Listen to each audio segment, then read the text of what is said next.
The other one? Is that okay for people in the back? It's not too dark? It's just that we have some video clips. Yeah, I think that is perfect.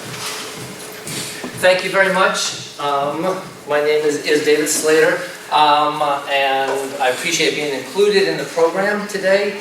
I have to say, this is not really me. I'm not really digital. I work with the most analog sort of thing, which is the human voice. So I'm not exactly a digital person. I'm not really humanities either. I'm really a social scientist. I'm an anthropologist. And what I'm going to show you today, most of you won't recognize as a real database. It's just a bunch of photos. But as I said, some of us are friends of Bettina, so we get included into the program.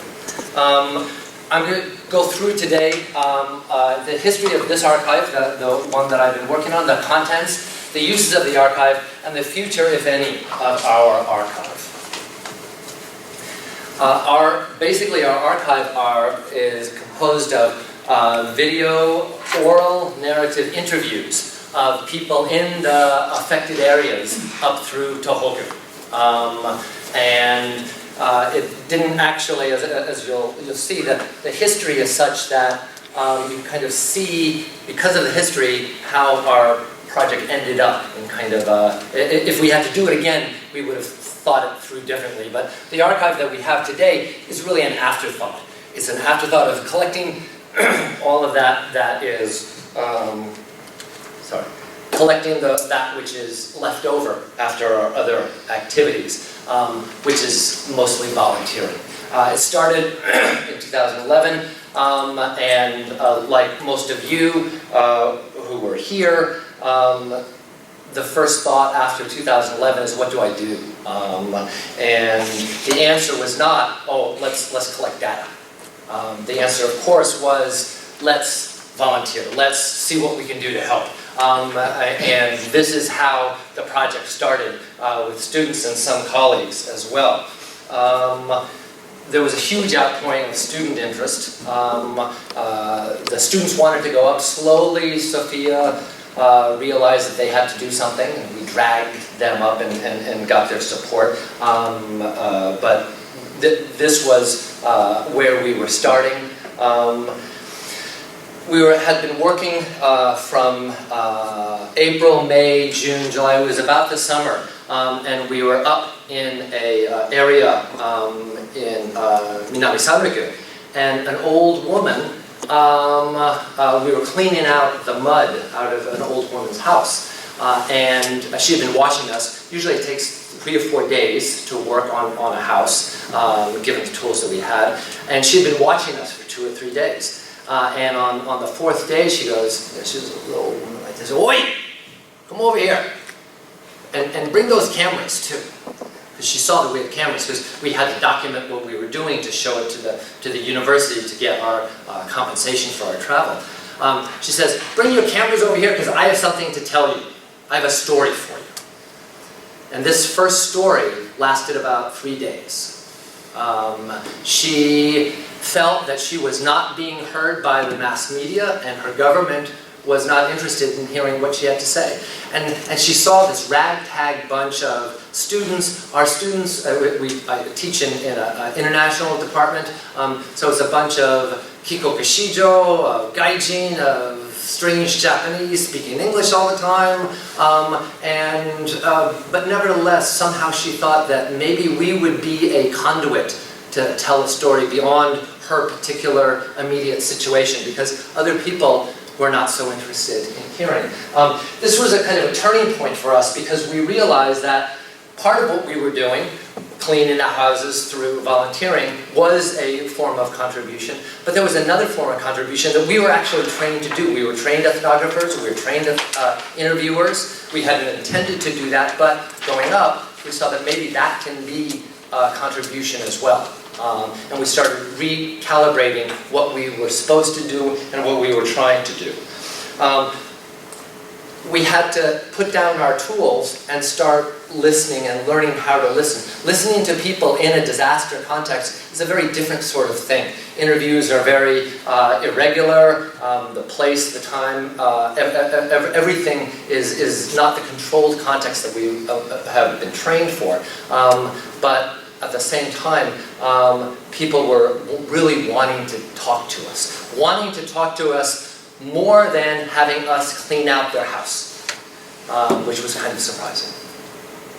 So we realized from the fall semester, I tossed out all my other syllabi and started teaching this course.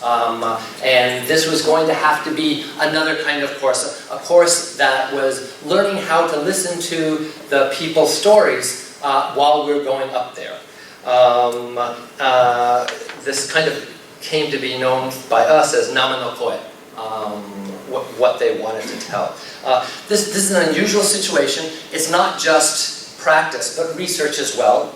It's not just research, but service as well to the community. It's doing academic scholarly work while you're doing volunteer work, and this is hard to come by. At some of your universities, the service learning programs might be more developed. At ours, it's very undeveloped. So it gave us a possibility to do a lot of different things that we wanted to do at the same time. This was the student schedule, and my schedule as much as I could tolerate it. They would get on the bus at Friday night at 12 o'clock, take overnight bus, do volunteer work in the morning, interviews in the afternoon, almost always nomikai at night, because everybody, even people who had nothing, were ready to take us in the shukaijo or the kasetsu, the temporary housing, and give us something. We'd do it again. Then they would get on the bus coming back home, arrive back in Shinjuku at 5:15 and sleep through their morning classes. As far as I quickly realized that I had to change my class from Monday to Thursday because I didn't want them to sleep in my class. The first stage was learning about Tohoku, learning about what happened, learning about the area, and learning the technology, trying to figure out how to use cameras. The second was always going back to the same place. We would always go to the same area again and again for the whole semester. So between 4 and 8 times we would go up each semester to the area, because every area is different. Every area has different kind of issues, and you have to be in the area to figure out what's going on. You have to go back to the same place enough times. The interviews themselves, we would try to get about 25 hours of interviews with in each area. So in this area of this shiraku, or really, because most of the shiraku were destroyed, within this kasetsu, with this temporary housing unit, trying to get 25 hours in each place, or 25 interviews. Oftentimes it was substantially more than 25 hours, to try to get them to overlap, to see what the overall picture is. All of the interviews you see today have doisho, which is release forms. If the subject is human, you should have a release form. After they would come back with the interview, they would transcribe all the interview into Japanese, which was a long process, especially for some of my kikoku shijo. Listening to Tohokuben is hard enough. To transcribe Tohokuben is really hard. But they said, until you've done it, you don't really know the interview.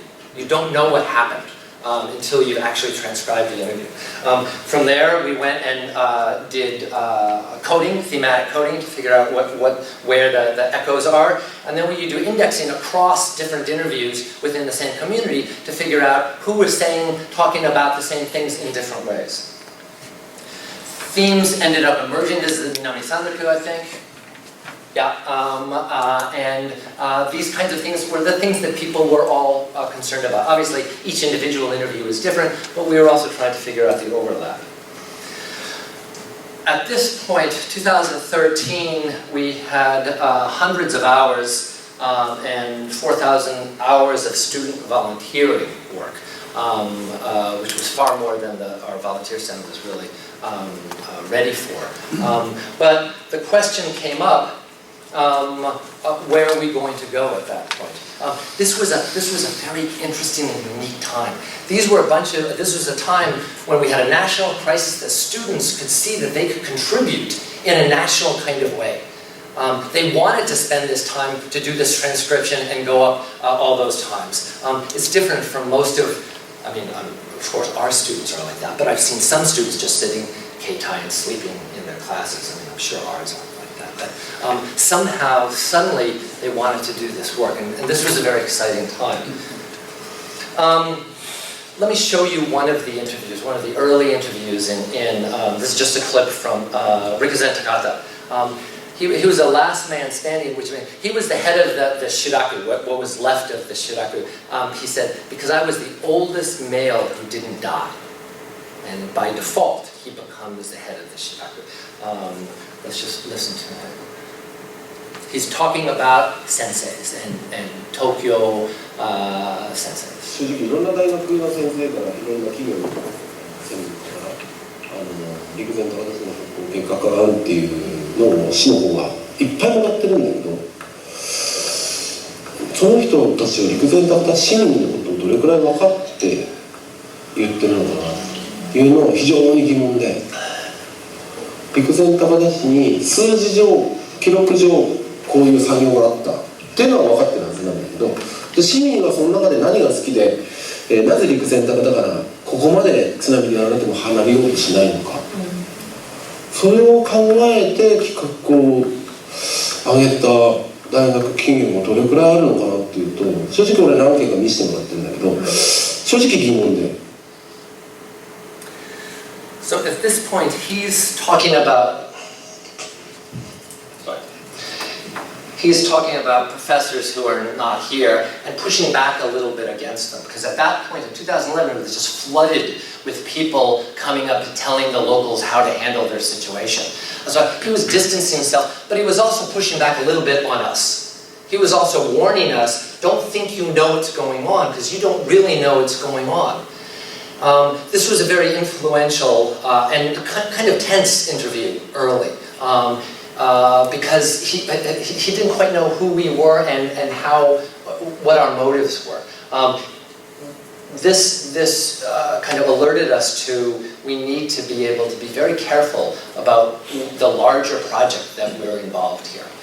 He became one of our key informants in introducing us managing the contacts for the whole area. But we started a little slow here. About 2013, we started having a kind of a problem. We had a ton of data, and this question posed by Saito-san, but it was posed by a lot of people too, said, don't be like those journalists and those other sensei who come and steal our stories. It was a shocking kind of thing to say. These are the only things we have now. Remember, these are people who are living in shiraku. Right? They don't have a house, they don't have many of their family members, so they are valuable, meaning the stories are valuable. We're busy people, and we only took time to tell you these stories so you could do something with them. What are you going to do with them? And this was a question we struggled with for a whole semester. What are we going to do with these stories? What is our responsibility with these stories? And how are we going to proceed from here? As social scientists, as people who are working with human subjects, our first criteria is always do no harm, protect privacy, be accurate. But we also needed to do something that was going to be of value to our narrators. A bunch of scholarly articles, it doesn't mean anything to most people. It doesn't even mean anything to most of my colleagues a lot of times, but I'll talk about that at the end. We also needed to represent the real situation and the complexity of the situations in Tohoku. And we need to avoid the sensationalism that characterized most media coverage. And why many of the informants up there didn't want to have anything to do with the media. On the other hand, we needed to make something that would be kind of cool, that people would look at. If it's just a format that was ugly and not user-friendly, no one would use it. So we were kind of caught between. We knew we had to produce something of scholarly worth, but honestly, that was not our first priority at this point, and even now.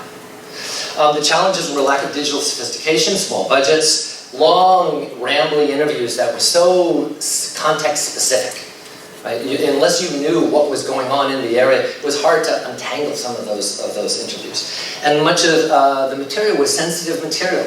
People would say things to us that afterwards they were kind of feeling a little bit uneasy or didn't know what to do. And already by 2013, interest was dwindling. So we were trying to figure out what to do. We got a Kaken application out there, and we were lucky to get some Kaken money. We realized we need two archives, two different formats for this data. One is a scholarly archive, and one is a community website. So different audiences, different structures, different kinds of data. The scholarly archive is a document really for study, only open to scholars, kind of bilingual, all the full videos of all we have, 500 hours of unedited videos. Always with the interview context, you have everything from the time that we're setting up the camera till the time the narrator walks out. You can search by bookmarks. Do no harm, because there is sensitive material in there, do no harm was achieved by making sure this didn't have open access. We can't give this to open access. This has to be limited to scholars because there are sensitive materials in this in the archive. The community website is kind of sotomuki. It's for the community themselves. It's open to the public, it's only in Japanese, and instead of having a long hour-and-a-half video, which one of our informants said, no one's going to watch 90 minutes of video, like, what are you, crazy? We found smaller cuts that enabled them to be able to understand, but also to communicate and watch. Here, do no harm is achieved by making sure that sensitive parts were edited out. So let me just show you, the scholarly archive is more than 500 hours of video and more than 10,000 pages of transcripts, all Japanese transcripts. It's the largest digital interview archive of 311. There's many other larger archives. For example, Sebastian is part of the Iredes project up at Sendai. And of course, Harvard has a huge project as well. Wonderfully funded. We would all love to have that kind of money and the great staff. But neither of their focus is on looking at particular oral narrative interviews. Most of it is different kinds of stuff. When I was presenting at Columbia, and somebody at the Columbia said, this is probably the largest undergraduate generated archive on any topic. That's kind of like Trump. It might be true, right? We don't really know if this is true. But there's not many undergraduate generated archives that are 500. That's why I put it in quotes. It's important data, it's first-person testimony, it's unique in scale, format, and focus. It also is relatively orderly and open to scholars who are interested in using it. I've used it in undergraduate and graduate classes on many of these different topics. A number of PhD students and sometimes other scholars have come and used this database. We've produced some scholarly articles, mostly with joint publications with the students themselves, but haven't been as active there. But it's a scholarly work, and very much in progress. It's not online. The full scholarly project is not online. There's no interface. It's low functionality. Honestly, there's incomplete data, missing metadata, transcriptions that are sometimes just go off into nothing. The audio-video quality is sometimes good, sometimes not good, because it was taken all over Tohoku. And there's no institutional support. There's no money. I've tried a number of times to entice Sophia to get involved, and they go, oh yeah, that sounds really good. And that was it. So there's some challenges there. On the other hand, on the community website, it's a little bit different. The community website, remember, is that part that we gave to the outside world. It's completely open access. And it was our idea to answer Saito-san's question of what are you going to do with this? This is a relatively large, there's thousands of the short clips that we saw. It's only in Japanese. People started talking about it as a community resource. Part of it is people want to tell their story and have their story out there, have their story told. But the other part is that communities kind of use this as a way to see what other people in their community are doing. Sometimes it's very hard to talk about these things. If you're living somewhere where you've suffered and lost a family member, and she's right here, and she's also lost a family member, which almost everybody had, can't really say, oh yeah, remember 2011 in the summer, what was that like? It's a hard thing to talk about. But with us, they could talk about it, because we were kind of the perfect in-between. We were kind of Gaijin-ish, kind of Japanese-ish. We were not from the area, we were from Tokyo, but they could speak Japanese, so they could tell their story.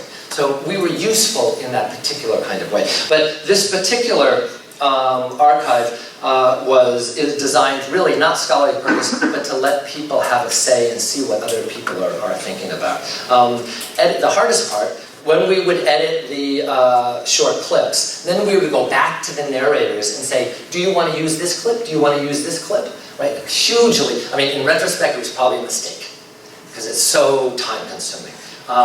Sometimes people go, yeah, I don't care, use whatever you want. Other times people say, oh, I don't look that good. I look kind of fat in that picture. Can we have this other picture? And I go, but this is really important. They go, yeah, but I don't look that good. So, there's all kinds of reasons why people choose to have their face and their voice out there. But of this, we almost never, ever got anybody who said they didn't want to be on the archive, on the open community website. Almost everybody.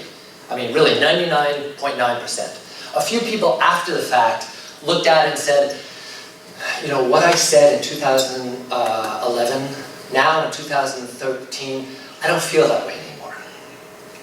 Please take it down. And we did. We don't own any of this data. All of this data, we signed a doisho that says, we ask you for the permission to use this as long as you let us.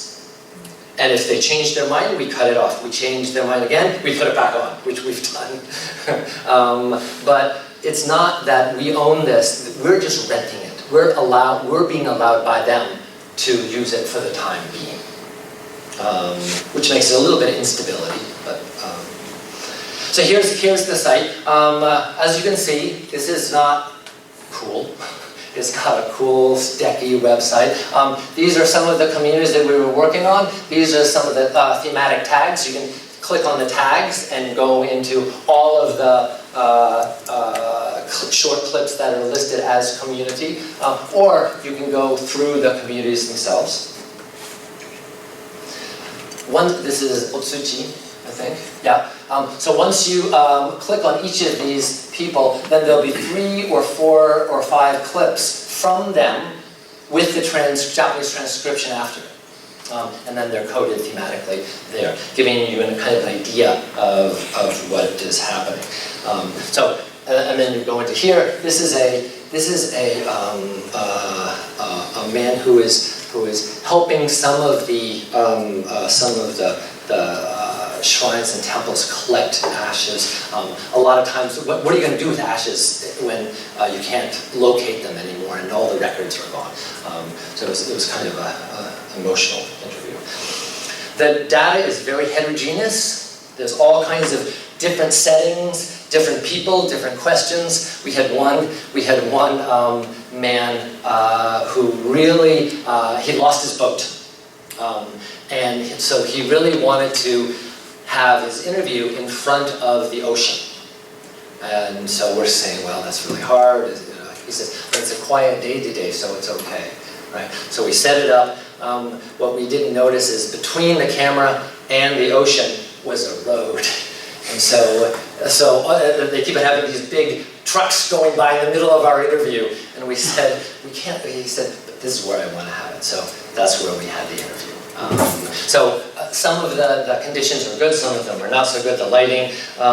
Oftentimes, the content is also very heterogeneous. Oftentimes, we would only ask 3 questions in the whole interview, in an hour, hour and a half, 2-hour interview. Tell us about your community before 3/11. Tell us about your community from 3/11 till today. And then tell us about your community moving forward. And people answer that in all kinds of different ways. But that was one of the ideas of oral narrative. Let people talk in the way they wanted to talk. Tell their story in their words. Our students, at the beginning, students are kind of, oh, well, are we going to get just tatemai? Are we going to get honne? We get all kinds of things. I try to explain to them, tatemai is very important. Having an established way to present yourself to the world, right, is an important thing that many of the people in the communities have lost. And having a way of addressing the world in a presentation, a kind of format that we were offering, is a very important thing. Let me show you just 2 more videos. This is a 2013 from Koriyama. It's a local organizer of a Mamanokai. I have no idea how the students got this background on the thing, but this is she's talking about the role moms play in the post-Reconstruction era. 原発とかっていう問題になってくるとさ、脱原発とか再稼働反対とかっていうと、なんかもともとそういう色がついてた人じゃないみたいに見られがちなんですよね。でも今時代は変わってね、本当に普通の何も知らなかった人たちがこんにちは、そこにはいるんですけれどもね。でも残念ながらその一般的な目っていうのはそういうのがすごく大きいなっていうのは痛感していて、でもお母さんが子供を守りたいっていう気持ちっていうのは敵がいないじゃないですか。そういう意味ではできることはたくさんあるなっていうふうに思いますね。だって原発のことを言うときに当たり前じゃないですかって、将来的に考えたらこんなことが起こってしまったんだからっていうのは母親は堂々と言えると思うんです。She's an organizer and an activist, and she's said this a bunch of times. This is a set piece for her. But she stopped. In 2014, she decided she couldn't organize anymore, so she stopped doing this. So this is something that she wanted to be able to tell in her way as a representative of her Mamanokai. And this is a valuable thing because of that. This is very different. This actually is not on our website, but we do have permission to show it at Gakkai events. This is a woman who left Fukushima on March 16th, 15th, just a few days after, with her daughter, leaving her husband and her farm, her husband's farm and her mother-in-law behind. And came to Tokyo. And we met her, we were organizing a kids camp, a Fukushima kids camp, because as you might know, the Fukushima educational system is not up to Tokyo standards, and we were trying to boost up those standards for the kids, but also give the moms a chance to hang out a little bit. But the moms didn't know each other, and they had never told their story. She came down to Tokyo in order not to be noticed. She came down to Tokyo and didn't tell anyone she was from Fukushima. She got rid of her Tohokuben accent, and this is one of the 4 or 5 oshare hats that she had. When she came down here, she bought a bunch of hats because she said, this is how Tokyo women look, and I don't want to be identified as a Fukushima woman because I don't want my child to be bullied. And this is her story. You can hear it's a little less, the sound is a little less good.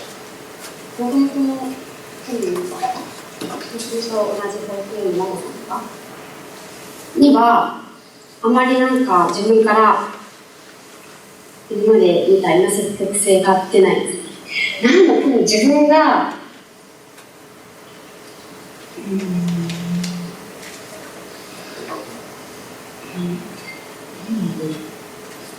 避難して、まあ、悪く言えば、避難民、なんていうの、被災者、多分下なんでしょうね。なんか格付けじゃないですけど、そういうものがあるとすれば、同じ立場に立っちゃいけない。自分でそういう立場になったわけじゃないんですけど、震災によって、なんか自分の立場がわからなくなった。対等に思えなくなった、この方と。She's clearly trying to figure this out. This is the first time she's talked about it. She doesn't know exactly how to narrate it. And this was an opportunity for her to narrate it. We interviewed her quite a number of times because she wanted to keep on it. She wanted to explain to us how to get it, so we get it right. Because she didn't know how she was feeling. So the community website, in conclusion, it's only in Japanese. Many of our narrators have reported back to us that they've enjoyed seeing themselves. Now, we have 80,000 views. Now, that's rock star numbers in the world of oral narrative archives. Your average Petrick on YouTube gets 6,542. So we're way better than the average Petrick. Although, as one of my students pointed out to me, not exactly rock star numbers, right? It's not big numbers according. Gundam Style had 1 billion. Aisuru on its first day had 1 million, right? So I'm humbled by these numbers. Same problems. Community website has no institutional support, sustainability. It's a dasai interface. It's not cool. It wasn't really cool when you made it, actually. There's some dead links and hits are decreasing. Nevertheless, the average view of an academic article that we've all written is somewhere between 31 and 800. I've had all kinds of different kind of understanding this. So this is the paradox of the archive. It takes a lot of scholarly training to put it together. It reaches out beyond the narrowly confined academia audience. It'll be way more influential than probably your most influential article that we write so much. It's a labor of love. It won't get you tenure so far. In fact, I think it might even hurt your tenure. So unless you're old and full professor, you might not want to do this. In the future, we started using the same format on different topics. One is on the anti-nuclear activists, the Hangenbatsu. We did a youth movement and also Moms Against War. We now are doing takidashi over at the church here and interviewing the homeless men. Amazingly, there's almost no archive of homeless men in Japan. So these 150 hours is already one of the largest. Our new project, as Bettina mentioned, is on refugees. These are much more complicated. These are people who are coming into Japan and trying to get asylum, and we're listening to their stories, but it's a much more delicate thing in some ways. So thank you very much. If anybody here in the audience can help us build a database that works better and cooler and those kinds of things, because an archive is only as good as its users, and part of what we're trying to do is increase users and maintain users. So thank you very much. Thank you very much.